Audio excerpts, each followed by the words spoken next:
Hi, my name is Daniel.dalmolin and I'm a financial advisor and retirement planner here with Global Financial Consultants in Singapore. Do you want to know how living in Singapore changed my whole entire retirement plan? Here's how. Let's dive in. Here's the first reason: greater take-home pay. Because we have lower taxes in Singapore, we earn more cash or more income in our pay packet at the end of the month. This allowed me to pay off mortgages earlier and to put more money away for our retirement.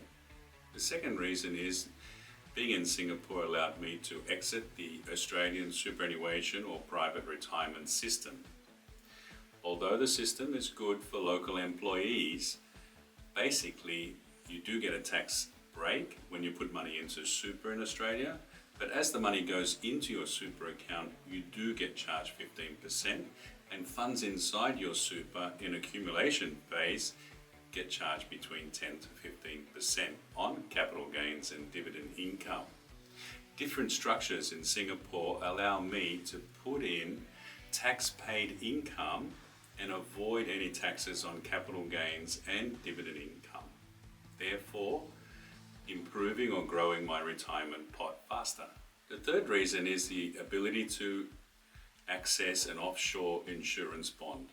So insurance bonds or investment bonds are very popular even back home, but they are treated differently for tax purposes when you start them overseas. So having the ability to put money away into an insurance bond, that when we retire in Australia in 10 years time or less than 10 years, we'd be able to access those funds tax-free.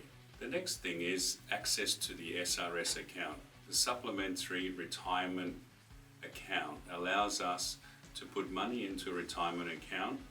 Yes, we cannot access that money until we're 62, but it gives us tax relief here in Singapore. So even though the taxes are low, you can open up a SRS account through your bank. We can invest the money for you if you wish, and this gives you immediate tax relief within the same year. The low Australian dollar. I've been in Singapore 20 years and I've seen the Australian dollar very strong, stronger than the US, and I've seen the Australian dollar very weak. At this point in time in the cycle, the Australian dollar is very low.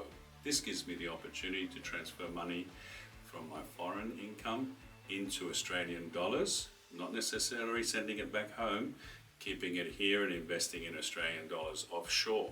And finally, the wealth and the ability to access investment products like funds, unit trusts and ETFs that are not available back home in Australia.